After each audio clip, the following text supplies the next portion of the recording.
வணக்கம் நாமரலி. நீங்கள் பார்த்துருக்குது எஸ்எஸ்சி தமிழன் யூடியூப் சேனல். ஸோ இந்த வீடியோ என்ன பார்க்க போகிறோம் அப்படின்னா CGL SSC CGL 2024 strategy for beginners. So நான் இப்போ தான் வந்து சிஜிஎலுக்குன்னு ப்ராக்டிஸ் பண்ண ஆரம்பிக்க போகிறேன். எப்படி படிக்கலாம்? ஸோ இன்னும் நமக்கு வந்து 5 months டைம் இருக்குது. சிஜிஎல் எக்ஸாமுக்கு 5 months டைம் இருக்குது. ஸோ மொத்தமாக 150 days. இதை எவ்வளோ யூஸ்ஃபுல்லாக யூட்டிலைஸ் பண்ணால் நம்மளால் சிஜிஎல் டயர் 1. ஸோ டயர் 1 வந்து ஃபஸ்ட்டு பாஸ் பண்ணணும். அப்போ தான் டயர் 2க்கு போக முடியும். ஸோ டயர் 1 வந்து குவாலிஃபைங் நேச்சர் மட்டும்தான். ஜஸ்ட் பாஸ் பண்ணால் போதும், கட் ஆஃப் மட்டும் கிளியர் பண்ணால் போதும். ஸோ நீங்கள் அதுக்கேற்ற மாதிரி ப்ராக்டிஸ் பண்ணால் போதும், பிகினராக இருந்தீங்க அப்படின்னா. ஸோ இந்த வீடியோ வந்து பிகினர்ஸுக்கு தான். ஆல்ரெடி நான் எக்ஸாம் எழுதியிருக்கேன், ஆல்ரெடி படிச்சிருக்கேன் அப்படின்னா உங்களுக்கு நான் தனியாக ஒரு ஸ்ட்ராட்டஜி வேணால் வீடியோ போடுறேன். ஸோ ஃபஸ்ட்டு வந்து எவ்வளோ மார்க்ஸ் எடுத்தால் நம்ம டயர் 1 வந்து பாஸ் பண்ணலாம் அப்படின்னு சொல்லிடுறேன். மொத்தம் வந்து 100 கொஷின்ஸ். ஸோ ஒரு கொஷினுக்கு 2 மார்க். அப்போ 200 மார்க்ஸுக்கு தான் எக்ஸாம் நடக்கும். ஸோ ரா மார்க் அப்படின்றது என்னென்னா, நம்ம போய் எக்ஸாம் எழுதிட்டு வருவோம். எக்ஸாம் எழுதுனதுக்கப்புறம் ஆன்சர் கீன்னு ஒன்று ரிலீஸ் பண்ணுவாங்க.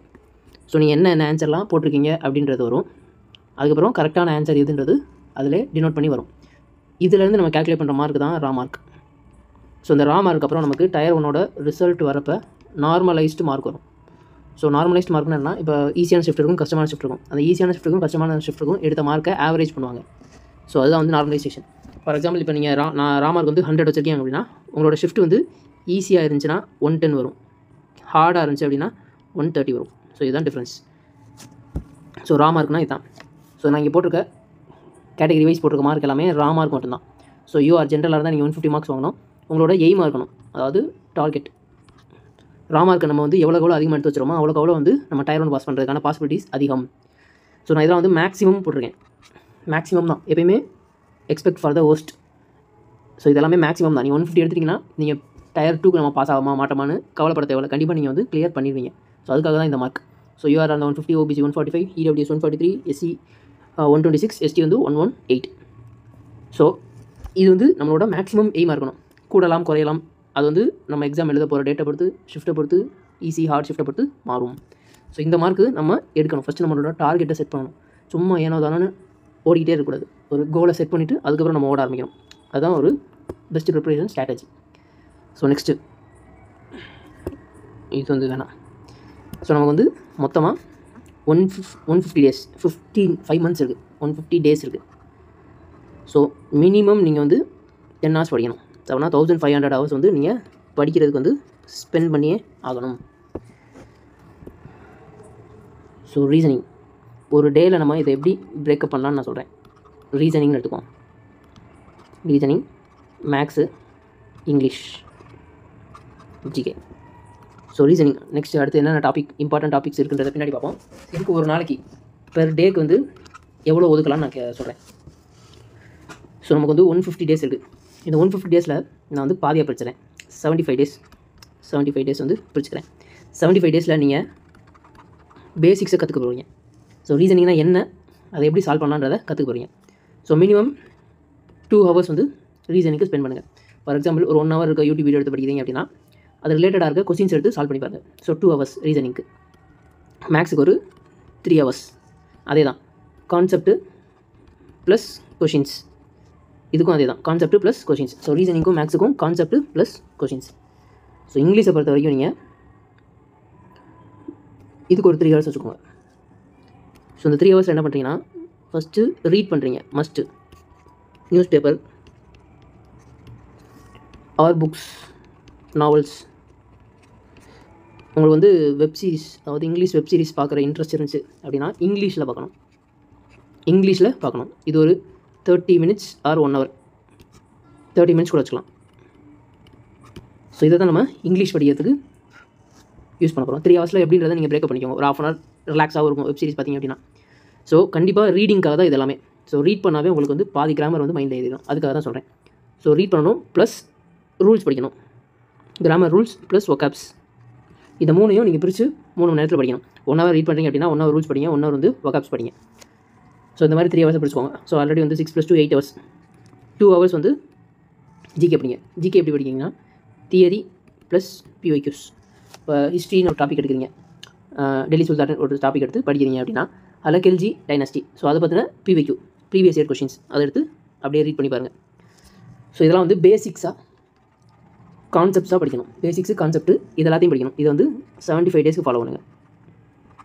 75 டேஸ்க்கு ஃபாலோ பண்ணுங்கள். இதுக்குள்ளே உங்களால் டைம் கிடச்சா ரீசனிங்க்கும் மேக்ஸுக்கும் சின்ன சின்ன குவிஸ் போட்டு பாருங்கள். ஸ்மால் குவிஸஸ் இருக்கும். அடா 24/7 இந்த மாதிரி ஆப்ஸ் இருக்கும். ஸோ இதில் வந்து சின்ன சின்ன குவிஸ் இருக்கும். இந்த குவிஸ் எல்லாம் நீங்கள் எடுத்து போட்டு பார்க்கலாம். ஃபார் எக்ஸாம்பிள் பர்சன்டேஜ்னு ஒரு டாபிக் படிக்கிறீங்க அப்படின்னா அதில் வந்து ஒரு 10 கொஸ்டின் வந்து குவிஸ் போட்டு பார்க்கலாம். ஸோ அதுக்கு சொல்கிறேன். ஸோ ஃபஸ்ட்டு வந்து பேசிக் கான்செப்ட்டை நம்ம வந்து ஸ்ட்ராங் ஆகணும். இந்த 75 டேஸ் வந்து உங்களால் எவ்வளோ எஃபர்ட் போட முடியுமோ போட்டு படிங்க. கண்டிப்பாக டயர்டாக தான் செய்யும். ஸோ கஷ்டப்பட்டு படித்தா தான் நம்மளால் செலெக்ஷன் அடிக்க முடியும். நீங்கள் வந்து ரொம்ப சீரியஸாக இருக்கீங்க அப்படின்னா இந்த 75 டேஸ் நீங்கள் எவ்வளோ யூட்டிலைஸ் பண்ண முடியுமோ அவ்வளோ யூட்டிலைஸ் பண்ணுங்கள். ஸோ ரொம்ப ஸ்ட்ரெஸ் ஆக தான் செய்யும். பட் அதெல்லாம் நீங்கள் தாண்டி தான் வரணும். ஸோ இந்த 75 டேஸ்ன்றது ரொம்ப ரொம்ப முக்கியம். ஸோ 75 டேஸ்ன்றது உங்களோட கெப்பாசிட்டியை பொறுத்து உங்களால் 70 டேஸ்லேயே முடிக்க முடியும். 80 டேஸ் கூட ஆகலாம். ஸோ அதை முன்ன பின்ன ப்ளஸ் ஆர் மைனஸ்ன்றதை நீங்கள் ஃபிக்ஸ் பண்ணிக்கோங்க. ஸோ இதை வந்து நீங்கள் மினிமமாக யூட்டிலைஸ் பண்ணிங்க அப்படின்னா எக்ஸ்ட்ரா உங்களால் 2 hours 3 hours படிக்க முடிஞ்சு அப்படின்னா படித்த டாபிக்ஸ்லேருந்து குவிஸ் எடுத்து போட்டு பாருங்கள். இல்லாட்டி ரிவைஸ் பண்ணுங்கள். ரிவிஷன் வந்து ரொம்ப ரொம்ப முக்கியம். அது எந்த எக்ஸாமாக இருந்தாலும் சரி ரிவிஷன் ரொம்ப ரொம்ப முக்கியம். ஸோ மேக்ஸ் ஒரு ஃபார்முலா படிச்சிருந்தீங்க அப்படின்னா அதை எடுத்து ரிவைஸ் பண்ணுங்கள். சும்மா உங்களுக்கு ரெஸ்ட் எடுத்துருக்கீங்க இல்லாட்டி பாட்டு கேட்டுக்கிறீங்க அப்படின்னா நீங்கள் எழுதுனதை எடுத்து திருப்பி பாருங்கள். அவ்வளோதான். ஒரு ரிவிஷன் அந்த டச்லேயே இருந்துக்கிறதுக்காக தான். ஸோ வந்து இந்த 75 டேஸ் முடிச்சிட்டிங்க. ஃபஸ்ட்டு 75 டேஸ் வந்து நீங்கள் கம்ப்ளீட் பண்ணிட்டீங்க. ஸோ இதில் வந்து உங்களால் எவ்வளோ முடிக்க முடியுன்றதை நீங்கள் பார்த்தா தான் தெரியும். முடிஞ்ச அளவுக்கு 80% வந்து நீங்கள் கம்ப்ளீட் பண்ணிக்கணும். அதாவது 80% ரீசனிங்னா உங்களுக்கு என்னன்னு தெரிஞ்சிருக்கணும். 25 கொஸ்டின்ஸ் இருக்குது. அதில் உங்களால் 20 கொஸ்டின் ஆச்சும் அட்டன் பண்ணுற மாதிரி நீங்கள் ப்ராக்டிஸ் பண்ணியிருந்துருக்கணும். இதுதான் இந்த 75 டேஸில் நீங்கள் பண்ண போகிறீங்க. ஸோ செகண்ட் பார்ட் ஆஃப் 75 டேஸில் என்ன பண்ண போகிறீங்க அப்படின்னா நான் வந்து ஃபஸ்ட்டு 75 டேஸில் குவிஸ் போட சொன்னேன்னா சின்ன சின்ன குவிஸாக எடுத்து போடணும்னு சொன்னேன்னா ஸோ செகண்ட் 75 டேஸில் நீங்கள் டெஸ்ட்டாக போட போகிறீங்க. குவிஸ் வேறு டெஸ்ட் வேறு. ஸோ டெஸ்ட்டில் வந்து 2 விதமாக டெஸ்ட் இருக்குது. ஒன்று மார்க் ஃபுல் டெஸ்ட், இன்னொன்று வந்து செக்ஷன் வைஸ் டெஸ்ட். டெஸ்ட் புக்குன்னு ஒரு ஆப் இருக்குது. ஸோ நான் லிங்க் வந்து கீழே கொடுக்குறேன். நீங்கள் இந்த டெஸ்ட் சீரிஸ் வாங்கலை அப்படின்னா டெஸ்ட் சீரிஸை வந்து வாங்கிக்கோங்க. ரொம்ப யூஸ்ஃபுல்லாக இருக்கும். இதில் வந்து மார்க் டெஸ்ட் இருக்கும். மார்க் டெஸ்ட்டில் வந்து அவங்களோட டெஸ்ட் புக்கோட மார்க் டெஸ்ட் இருக்கும். ப்ரீவியஸ் இயர் கொஸ்டின்ஸோட ஃபுல் மார்க் டெஸ்ட்டுமே இருக்கும். இதையும் நீங்கள் போட்டு பார்க்கலாம். ஸோ இந்த 75 டேஸுமே நீங்கள் இந்த டெஸ்ட்டை போட போகிறீங்க. ஒரு ஃபுல் மார்க் டெஸ்ட். இதை நீங்கள் வந்து மார்க் டெஸ்ட்டாகவும் போடலாம், ப்ரீவியஸ் இயர் மார்க் டெஸ்ட்டாகவும் போடலாம். அது உங்களோட இருக்கும். ஒரு ஃபுல் மார்க் டெஸ்ட். இந்த செக்ஷன் வைஸ் டெஸ்ட்டில் கண்டிப்பாக ரீசனிங், மேக்ஸ், இங்கிலீஷ் இதுக்கான செக்ஷன் வைஸ் டெஸ்ட்டு நீங்கள் கண்டிப்பாக போடணும். ஸோ இதோட டோட்டல் மார்க்ஸ் வந்து 150. 200க்கு 150. ஸோ இந்த 200 150க்கு வந்து நீங்கள் செக்ஷன் வைஸ் மார்க் டெஸ்ட் கண்டிப்பாக போட்டுக்கணும். இதை நீங்கள் ஃபாலோ பண்ணுங்கள் நெக்ஸ்ட்டு 75 டேஸ்க்கு. ஸோ இதுக்கு வந்து ஒரு 1 hour தேவைப்படும். 1 hour + 30 minutes வந்து ரிவைஸ் பண்ணுறதுக்கு. அதாவது நீங்கள் என்னென்ன தப்பு பண்ணிக்கிங்கன்னு அனலைஸ் பண்ணுறதுக்கு. இந்த 100 கொஸ்டின்ஸ் வந்து எப்படி பண்ணிக்கிங்க அப்படின்றத அனலைஸ் பண்ணுறதுக்கு. ஏன் தப்பு விட்டுச்சு அப்படின்றதுக்கான அனலைஸ். ஸோ இது வந்து ஒரு 1.5 hours. இந்த செக்ஷன் வைஸ் டெஸ்ட் மினிமம் இந்த செக்ஷன் வைஸ் டெஸ்ட் வந்து 20 minutes தான் இருக்கும். 20 minutes. இதுக்கு ஒரு 1 hour. 1 hour + 30 minutes வந்து அனலைஸ் பண்ணுறதுக்கு. ஸோ இதெல்லாம் சேர்த்து 3 hours வந்து நீங்கள் டெஸ்ட்டு மட்டும்தான் போட போகிறீங்க. ஸோ இப்போயுமே நீங்கள் வந்து 10 hours தான் படிக்கிறீங்கன்னு நான் அசியூம் பண்ணிக்கிறேன். ஸோ இதில் வந்து 3 hours வந்து டெஸ்ட்டு மட்டும் தான் போட போகிறீங்க. பேலன்ஸ் இருக்க 7 hours என்ன பண்ணலாம்? ஸோ டெஸ்ட்டு போட்ட பேலன்ஸ் இருக்க 7 hours ஒன்று ரிவிஷன் பண்ணலாம். நீங்கள் ரீசனிங் பொறுத்த வரைக்கும் செக்ஷன் டெஸ்ட்டு போட்டாலே போதும். மோர் கொஷின்ஸ், நிறைய கொஷின்ஸை நீங்கள் சால்வ் பண்ணால் போதும். ப்ரீவியஸ் இயர் கொஸ்டின் எடுத்து சால்வ் பண்ணுங்கள். பினக்கிள் அப்படி இல்லாட்டி கிரண் புக் வாங்கிக்கலாம். நான் லிங்க் வந்து டிஸ்கிரிப்ஷன் கொடுக்குறேன். என்னை பொறுத்த வரைக்கும் புக்கு வாங்குறத விட நிறைய கொஸ்டின்ஸை சால்வ் பண்ணாலே போதும். பிடிஎஃப்ஸும் கிடைக்கும். நம்மளோட டெலிகிராம் சேனல் லிங்க்ஸ் வந்து கீழே கொடுக்குறேன். பிடிஎஃப்ஸும் இருக்கும். ரீசனிங்க்கு புக் வாங்க தேவையில்லை. அப்படி உங்களுக்கு புக் வாங்கி தான் படிக்கணும்னு இருந்துச்சுன்னா புக் வாங்கி படித்தா தான் படித்த மாதிரி இருக்கும் அப்படின்னா நீங்கள் வந்து புக் வாங்கி படிச்சுக்கோங்க. அது உங்களோட விருப்பம். பிடிஎஃப்ஸ் இருக்குது, நிறைய பிடிஎஃப்ஸ் இருக்குது டெலிகிராமில். நீங்கள் தேடி தேடி படிக்கணும். ஃபஸ்ட்டு வந்து ஒரு தேடல் இருக்கணும். தேடல் ரொம்ப ரொம்ப முக்கியம். செல்ஃப் ஸ்டடி தான் முக்கியம். இப்போ நான் சொல்லிட்டு இந்த வீடியோ முடிச்சுட்டு போய்கிட்டே இருப்பேன். பட் படிக்க போகிறது நீங்கள் தான். 2 மணி நேரம் ரீசனிங் எடுத்து படிக்க போகிறோன்னா டிஸ்ட்ராக்ட் ஆகாமல் 2 மணி நேரம் ரீசனிங் எடுத்து படிக்கணும். ஸோ அதை நீங்கள் கரெக்டாக பண்ணிங்கன்னா தான் உங்களால் செலெக்ஷன் ஆக முடியும். ஸோ இந்த வீடியோ பார்க்குறனாலையோ ஸ்ட்ராட்டஜியை மட்டும் போட்டு வச்சுட்டு டைம் டேபிள் போட்டு வச்சுட்டு அதை ஃபாலோ பண்ணாட்டி ஒன்றுமே நடக்காது. படிக்கணும். ஸோ ரிவிஷன் வந்து ரொம்ப ரொம்ப முக்கியம். ஸோ ரீசனிங்கை பொறுத்த வரைக்கும் ரிவிஷன் பண்ணுறதுக்கு செக்ஷன் வைஸ் டெஸ்ட்டு இல்லாட்டி உங்களுக்கு ஓன் நோட்ஸ் இருந்துச்சா அதை எடுத்து பார்த்துக்கிட்டே இருங்க. அதுவே போதும். ரீசனிங் வந்து அந்த 3 hours வந்துடும் டெஸ்ட், செக்ஷன் டெஸ்ட்டு. மேக்ஸை பொறுத்த வரைக்கும் ஓன் நோட்ஸ் வந்து ரொம்ப முக்கியம். ஸோ என்னென்ன டாபிக் அப்படின்றத நம்ம பின்னாடி பார்ப்போம். மேக்ஸை பொறுத்த வரைக்கும் ஓன் நோட்ஸ் முக்கியம். மெயினாக ஃபார்முலாக்குன்னு ஒரு தனி நோட் போட்டு வச்சிங்கன்னா இன்னும் கொஞ்சம் உங்களுக்கு ஈஸியாக இருக்கும். எக்ஸாம் டயத்தில் ரிவிஷன் பண்ணுறதுக்கு ஈஸியாக இருக்கும். ஸோ நம்ம வந்து மொத்தம் ரீசனிங் டெஸ்ட் விட்டுங்க. மேக்ஸ் வந்து ஒரு 1 hour ரிவிஷன் பண்ணிக்கோங்க. ஃபார்முலாஸ் மட்டும் படிச்சுக்கோங்க. ஸோ ஒரு 15 minutes மேக்ஸில் வந்து கேல்குலேஷன். இது வந்து நீங்கள் ஃபஸ்ட்டு 75 daysலேருந்தே பண்ண ஆரம்பிக்கலாம். First 75 daysலேருந்தே 15 minutes calculation, square numbers, cubes, multiplication tables. இது ரொம்ப முக்கியம். மல்டிப்ளிகேஷன் டேபிள் 77 × 27 எவ்வளோன்னு கேட்டால் உங்களால் சொல்ல தெரியணும். ஸோ ரொம்ப கேல்குலேஷன்றது எஸ்எஸ்சியில் இப்போ அதிகமாக வந்துருச்சு. ஒரு மேக்ஸ் கொஸ்டின் எடுத்துகிட்டா 1 minute தான். ஸோ அந்த 1 minute நம்ம வந்து 77, 27, 9, 4 இப்படி போட்டுருந்தோம்னா 1 minute முடிஞ்சிடும். ஸோ இதுக்கு என்னென்ன டெக்னிக்ஸ் இருக்குதுன்னு பார்த்து அதை நம்ம கற்றுக்கணும். ஸோ கேல்குலேஷனுக்கு 15 minutes இதை நீங்கள் வந்து ஃபஸ்ட்லேருந்தே வந்து இன்கார்பரேட் பண்ணிக்கோங்க. ஸோ கேல்குலேஷனுக்கு வந்து கண்டிப்பாக மல்டிப்ளிகேஷன் டேபிள் படிங்க, க்யூப்ஸ், ஸ்கொயர்ஸ் இது படிக்கணும். சில ஆப்ஸில் வந்து குவிஸுமாக இருக்கும் கேல்குலேஷனுக்கு. ஸோ பேர் வந்து புண்டிட்ஸ். இது வந்து ஹிந்தி சேனலோட ஒரு ஆப் தான். இதில் போனீங்கன்னா கேல்குலேஷன் ஒரு 50+ டெஸ்ட் வந்து ஃப்ரீயாகவே இருக்கும். ஸோ இதை நீங்கள் வந்து டெலகிராம்லேயே டவுன்லோட் பண்ணிக்கலாம். த புண்டிட்ஸ் இதுதான் பேர். இது வந்து ஃப்ரீயாக ஒரு கேல்குலேஷன் டெஸ்ட் இருக்கும். ஒரு 15 minutes தான் இருக்கும். ரொம்ப ஈஸியாக இருக்கும். உங்களுக்கு வந்து ரொம்ப ஹெல்ப்ஃபுல்லாக இருக்கும். அவங்க வந்து பர்சன்டேஜை வச்சு கேல்குலேஷன் இதெல்லாம் கொடுத்துருப்பாங்க. இதெல்லாம் யூஸ்ஃபுல்லாக இருக்கும்.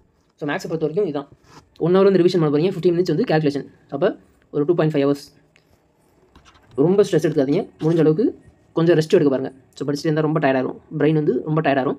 ஸோ உங்களுக்கு ரெஸ்ட் எடுக்கணும்னு தோணுச்சுன்னா தாராளமாக ரெஸ்ட் எடுங்க. அதனால் தப்பே கிடையாது. நாளைக்கு கொஞ்சம் சேர்த்து படிச்சுக்கலாம். ஸோ இப்போ ஒரு 3 hours 5 hours முடிஞ்சா. ஸோ இதுக்கப்புறம் இங்கிலீஷு மஸ்ட்டு ரீடிங். ஏன் நான் வந்து இவ்வளோ ப்ரெஸ் பண்ணி சொல்லியிருக்கேன் அப்படின்னா, ரீட் பண்ணி பார்த்தீங்கன்னா உங்களுக்கு தெரியும். ஸோ இப்போ நீங்கள் நியூஸ் பேப்பரே ரீட் பண்ணுறீங்கன்னு வச்சுக்கோங்க, உங்களால் கரண்ட் அஃபேர்ஸ் வந்து கவர் பண்ண முடியும். ஒரு பேசிக் நாலேஜ் இருக்கும். எக்கனாமிக்ஸ்னால் என்ன, ஸ்போர்ட்ஸில் என்ன போயிட்டுருக்கு, இந்த நாலேஜ் வந்து உங்களுக்கு கிடைக்கும். ப்ளஸ் கிராமர் வந்து உங்கள் மைண்டில் அதுவாகவே செட் ஆயிரும். ஹீன்னு வந்தால் ப்ரெசன்ட் டென்ஸ்னால் இஸ் வரணும், பாஸ்ட்னா வாஸ் வரணுன்றது நீங்கள் நியூஸ் பேப்பர் படிக்க ஆரம்பித்தாலே உங்களுக்கு தன்னால் வந்துடும். ஒரு சென்டென்ஸை எப்படி ஃப்ரேம் பண்ணுறது அப்படின்றதும் உங்களுக்கு தெரிய வரும்.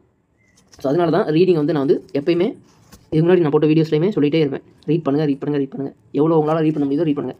அப்படி உங்களுக்கு ரீட் பண்ண கடுப்பாக இருந்துச்சுன்னா watch English movies R web series. இது நமக்கு ஜாலியாக தான் இருக்கும். ஸோ ஒரு புக் எடுத்து படிக்கிறதுக்கும் ஜாலியாக ஒரு 1 மணி நேரம் படம் பார்க்குறதுக்கும் ஈஸியாக இருக்கும். ஸோ அந்த இங்கிலீஷ் படம் பார்க்குறப்ப நீங்கள் வந்து கிராமர் வந்து அதாவது நோட்டீஸ் பண்ணலாம். இங்கே வந்து ப்ரெசென்ட்டில் பேசுகிறாங்களா, பாஸ்ட்டில் பேசுகிறாங்களா அப்படின்றத நீங்கள் அப்சர்வ் பண்ண ஆரம்பிச்சிங்கனாலே போதும். அதுவே உங்களுக்கு வந்து மைண்டில் செட் ஆகிரும். ஸோ இது யூஸ்ஃபுல்லாக இருக்கும். அப்புறம் வந்து வொக்காப்ஸ் வேறு வழியே இல்லை, மனப்பாடம் தான் பண்ணி ஆகணும். ஸ்கூல்லேருந்து அதானே பண்ணுறோம். ஸோ பிளாக் புக்குன்னு ஒரு புக் இருக்குது. இதோட லிங்க்குமே நான் டிஸ்கிரிப்ஷனில் தரேன். அப்டேட்டட் 2024க்கு இன்னும் வரப்போகுது. அதோட லிங்க் கிடச்சா நான் போட்டு வரேன். இதோட பிடிஎஃப்பும் குரூப்பில் இருக்கும். ஸோ தேடி பாருங்கள். இதை நீங்கள் டெய்லி எடுத்து படிக்கணும். ஸோ வொக்காப்ஸில் என்னென்ன இருக்குன்னு பின்னாடி பார்ப்போம். இதை நீங்கள் மனப்பாடம் பண்ணணும். இதுக்கு வந்து ஒரு சின்ன க்ளூ மாதிரி வச்சுக்கலாம். ஃபார் எக்ஸாம்பிள் கிராஜுவல் அப்படின்னு ஒரு வார்த்தை இருக்குது அப்படின்னா படிப்படியாக ஏறுது. ஸோ அப்போ படிப்படியாக ஏறதுக்கு ஒரு க்ளூ வச்சுக்கலாம். அதை நீங்கள் எப்படி உங்கள் மைண்டுக்கு எப்படி செட் ஆகுதோ அந்த மாதிரி ஞாபகம் வச்சுக்கலாம். ஸோ இது வந்து இங்கிலீஷ்க்கு வந்து ஃபஸ்ட்டு ஒரு 3 hours, அப்புறம் ஒரு 1.15 hours. ஸோ ரவுண்டாக 1 hour வச்சுக்கோங்க. இங்கிலீஷ் எடுத்து நீங்கள் ரிவைஸ் பண்ணலாம். வொக்காப்ஸு, கிராமர் இதெல்லாம் எடுத்து ரிவைஸ் பண்ணலாம். ரீட் கண்டிப்பாக பண்ணணும். Minimum 30 minutes 1 hour. திருப்பி சொல்கிறேன். ரீட் பண்ணால் உங்களுக்கு எவ்வளோ இம்ப்ரூவ் ஆகுன்றது நீங்கள் 1 month ட்ரை பண்ணி பார்த்து எனக்கே சொல்லுங்கள். 1 month challenge, 30 days challenge. Read பண்ணி பார்த்து உங்களுக்கு இங்கிலீஷ் எப்படி இம்ப்ரூவ் ஆகுது அப்படின்றதையும் சொல்லுங்கள். ஸோ இது வந்து இங்கிலீஷ்க்கு. நெக்ஸ்ட் வந்து ஜிகே. நெக்ஸ்ட்டு 75 daysல ஜிகேக்கு வந்து லூசன்ட்னு ஒரு புக் இருக்குது. இது வந்து தியரி ப்ளஸ் ஸ்டாட்டிக் ஜிகேவே இதில் இருக்கும். இந்த லூசன்ட்ன்ற புக் வாங்கிக்கோங்க. ப்ரீவியஸ் இயர் கம்பைலேஷன், பினக்கிள் அப்படி இல்லாட்டி கிரண், இதில் ஏதாச்சும் ஒரு புக்கு வாங்கிக்கோங்க. ஸோ கண்டிப்பாக இந்த லூசன்ட்ன்ற புக் வந்து கண்டிப்பாக வாங்கிடணும். ஸோ புக்கை வச்சு படித்தா தான் ஜிகே வந்து ஒர்த்தாக இருக்கும். இதில் வந்து டாபிக்ஸ் இருக்கும். ஸோ டாபிக்ஸ் என்னன்றதை பின்னாடி பார்ப்போம். இல்லாட்டி நான் வந்து ஒவ்வொரு சப்ஜெக்ட்டுக்கு என்னென்ன டாபிக் முக்கியமானன்றதை நான் வந்து தனியாக வீடியோவே போடுறேன். Previous year question first theory எடுத்து வாசிக்க ஆரம்பிங்க. ஹிஸ்ட்ரினா எங்கேருந்து ஆரம்பிக்குது, ஏன்ஷியன்ட்னா என்ன, மாடர்னா என்ன, மெடிவல்னா என்னன்றது கற்றுக்கோங்க. பாலிட்டியில் வந்து என்னென்ன ஆர்டிகல் இருக்குது, எத்தனை ஸ்கெடியூல் இருக்குது, இதெல்லாம் வந்து நீங்களாக ரீட் பண்ணுங்கள். உங்களுக்கு தியரிஸ் படிக்க ஒரு மாதிரி இருந்துச்சு அப்படின்னா யூடியூப்பில் நிறைய வீடியோஸ் இருக்குது. ஆனால் வந்து தமிழில் ரொம்ப கம்மியான வீடியோஸ் தான் இருக்குது. ஹிந்தி உங்களுக்கு புரியும் அப்படின்னா ஹிந்தியில் எக்கச்சக்க வீடியோஸ் இருக்குது. ஸோ அதை எடுத்து பாருங்கள். அவங்க எக்ஸ்பிளைன் பண்ணுறது புரிஞ்சுன்னா அதுக்கப்புறம் தியரியை வாசிங்க. ஸோ இப்போ பாலிட்டியில் ஒரு டாபிக் எடுத்து படிக்கிறீங்க அப்படின்னா அதை வந்து இந்த ப்ரீவியஸ் இயர் கொஸ்டின் எடுத்து நீங்களே சால்வ் பண்ணி பாருங்கள். ஜிகேலே தான். இதுக்கு கண்டிப்பாக நீங்கள் நெக்ஸ்ட்டு 75 days 2 hours வந்து ஸ்பெண்ட் பண்ணி ஆகும். ஸோ நான் வந்து ஒரு 9 hours கிட்ட சொல்லியிருக்கேன். Next 75 days. இதுக்கப்புறம் வந்து உங்களோட விருப்பம். ரெஸ்ட் எடுக்க இருங்க, டெஸ்ட் போட்டு அனலைஸ் பண்ணுறது, பேக்லாக் எல்லாத்தையும் வந்து நீங்களே ஒரு ஸ்ட்ராட்டஜி வந்து உருவாக்கிக்கோங்க. நான் ஒரு அவுட்லைன் தான் சொல்கிறேன். இதுவே நீங்கள் ஃபாலோ பண்ண அவசியமே கிடையாது. உங்களுக்கு ஏற்ற மாதிரி நீங்கள் மாற்றிக்கலாம். அது உங்களோட விருப்பம். ஸோ நான் சொல்கிறது வந்து ஒரு ஐடியாக்காக தான். இப்படி பண்ணால் இன்னும் உங்களால் சீக்கிரம் வந்து கவர் பண்ண முடியும். பாஸ் பண்ணுறதுக்கான வாய்ப்புகள் அதிகமாக இருக்கும். உங்களுக்கான சில ஸ்ட்ராட்டஜிஸ் இருக்கும். அதை நீங்கள் வந்து ரெடி பண்ணுங்கள். அதை நீங்கள் ஃபாலோ பண்ண ட்ரை பண்ணுங்கள். ஓகேவா? ஸோ இது வரைக்கும் நான் சொன்னது வந்து எப்படி படிக்கலாம் அப்படின்றதான். இது வந்து பிகினர்ஸுக்கானது. ஸோ இது ஆல்ரெடி வீடியோ லென்த்தாக போயிட்டுருக்கு. நெக்ஸ்ட் வீடியோவில் சப்ஜெக்ட் வைஸ் பார்ப்போம். என்னென்ன சப்ஜெக்ட்டில் என்னென்ன படிக்கலாம் அப்படின்றத பார்ப்போம். அடுத்து வந்து எப்படி படிக்கலாம், இதுக்கு வந்து நல்ல வரவேற்புகள் கிடச்சிச்சா, எப்படி எக்ஸாம் டெஸ்ட் எப்படி போடலாம் அப்படின்றத பார்ப்போம். ஸோ அப்படியே ஒரு லைக்கை போடுங்க, அப்படியே உங்கள் ஃப்ரெண்ட்ஸுக்கு ஷேர் பண்ணிவிடுங்க. வழக்கம் போல தான் சப்ஸ்கிரைப் பண்ணிவிடுங்க.